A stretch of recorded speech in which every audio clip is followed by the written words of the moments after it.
menghadapi suami yang sering berprasangka buruk terhadap istrinya. Bagaimana Ustadz? Diam salah, jawab salah, terus jika memilih diam untuk menghindari permasalahan nih, salahkah sikap istri Ustadz? Nasihatnya Ustadz nih. Masya Allah jamaah. Iya, memang salah satu yang merusak rumah tangga itu prasangka. Bukan hanya rumah tangga, yang merusak hubungan persaudaraan kita itu prasangka. Sehingga Allah di ayat ke-11, ayat 12 di surah Al-Hujurat. Ya, ayat ke-12 surah Al-Hujurat. Apa kata Allah? Ya ayyuhalladzina amanu ijtanibu kathiran minadh-dhann. Inna ba'dadh-dhanni ithm. Wala tajassasu wala yaghtab ba'dukum ba'dha ayuhibbu ahadukum an ya'kula lahma akhi maitan fakarihtumuh wattaqullaha innallaha tawwabur rahim. Kata Allah, wahai orang-orang yang beriman, ijtanibu katsiran minadh-dhann, hindari banyak berprasangka.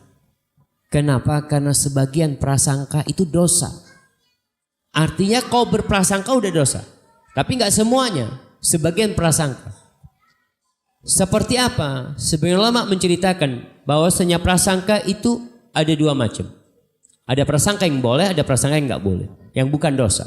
Prasangka yang dosa itu kalau udah terucap, itu jadi dosa tuh. Kau sudah ucapkan tanpa kau punya bukti atau apa, sekedar perasaan nggak enak lalu kau ucapkan, itu dosa. Tapi kalau kau tahan di dirimu, belum dosa tuh. Awalnya berprasangka, kemudian akan berpindah dosa kedua. Makanya Allah larang yang kedua. Wala tajassasu. Jangan mencari-cari kesalahan. Awalnya dari kau perasaan gak enak, lalu kau cari-cari kesalahan. Nih, ini dosa yang berantai jamaah. Tapi Allah sudah dari awal sudah ditutup. Setelah Allah larang Jalla Jalaluh, jangan kalian mencari-cari kesalahan. Yang ketiga, wala yaghtab ba'dukum ba'dha. Kalian jangan mengomongkan kejelekan orang. Awalnya berprasangka, cari-cari kesalahan, ketemu kesalahannya. Yang ketiga, diceritakan kesalahannya kepada orang lain. Padahal yang terakhir ghibah ini dosa besar. Awalnya dari mana tuh? Prasangka. Maka seorang suami yang suka berprasangka buruk kepada istrinya, mungkin dia melakukan sesuatu yang buruk sehingga kebawa tuh ke perasaan dia, lalu dia menuduh istrinya melakukan yang buruk. Biasanya kayak gitu. Dia mengukur orang lain dengan dirinya. Kayaknya gini nih, belum tentu jamaah. Maka tadi kalau ada prasangka usahakan ditahan, tidak sampai terucapkan. Kalau udah ngomong akan berantem tuh nantinya. Karena si istri merasa aku nggak kayak gitu Ustaz. Terus sikap istri gimana? Diam salah, ngomong salah. Maka tugas si istri minta maaf sama suaminya. Minta maaf. Ustaz, masa yang salah suami, istri yang minta maaf? Nah tuh. Untuk menyelamatkan rumah tangga ini, salah satu kunci utama adalah kesabaran istri. Ustaz, sabarnya udah habis, kulaan lagi sabarnya. Nah, kalau sabarnya udah habis, kulaan, nggak apa-apa. Di mana dijual kesabaran? Sehingga kita bisa borong tuh kesabaran. Kau baca kisah-kisah para nabi, orang-orang yang dizalimin. Kau lihat bagaimana istrinya Fir'aun yang sampai dibantai sama suaminya, dia tetap sabar. Maka kau kulaan di sana. Kau lihat orang-orang yang lebih parah suaminya daripada engkau.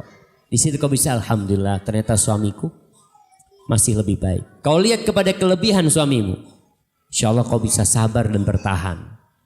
Jadi kau bersabar, kau minta maaf. Nabi SAW ketika menceritakan wanita penghuni surga, beliau berikan 3 sifat. Beliau mengatakan kullu waludin wadudin a'ud. Penghuni surga itu kalian tahu siapa? Wanita-wanita dari istri kalian menjadi penghuni surga. Semua wanita yang subur, yang pengasih dan suka kembali. Suka kembali kemana? Kepada suaminya. idza usi'a ilaiha, kalau dia disakitin. Jadi yang nyakitin siapa? Suaminya. Atau dia yang berbuat salah. Dia datang ke suaminya, dia pegang tangan suaminya, dia mengatakan la adzuku bi ghamdin hatta tardobang, aku tidak akan memejamkan mataku sampai kau ridho sama aku. Selesai sudah. Ustaz, enak banget jadi suami ya. Enak jadi suami, bapak-bapak. Ya udah takdirnya jadi suami kayak gitu, dan tanggung jawabnya suami jauh lebih berat dari istri. Sehingga nanti pada hari kiamat itu istri bisa jadi masuk ke kitab kebaikan suami. Karena suami sudah mengajarkan kebaikan kepada istrinya, dan bisa jadi istri itu masuk kepada catatan buruk suami. Karena kau tidak tanggung jawab dengan istrimu. Maka kiranya seperti itu, memang ya lelaki Allah angkat sebagai pemimpin, dan memberitahu pemimpin itu kadangkala dengan kita berdiam, minta maaf ya. Kalau nggak bisa ngomong, mungkin kau bisa tulis sesuatu kepada suami. Tapi intinya tadi sebenarnya saling memahami, saling meminta maaf. Semoga bisa terus dilanjutkan kehidupan rumah tangga. Barakallahu Masya fikum. Allah, nasihatnya luar biasa Ustaz.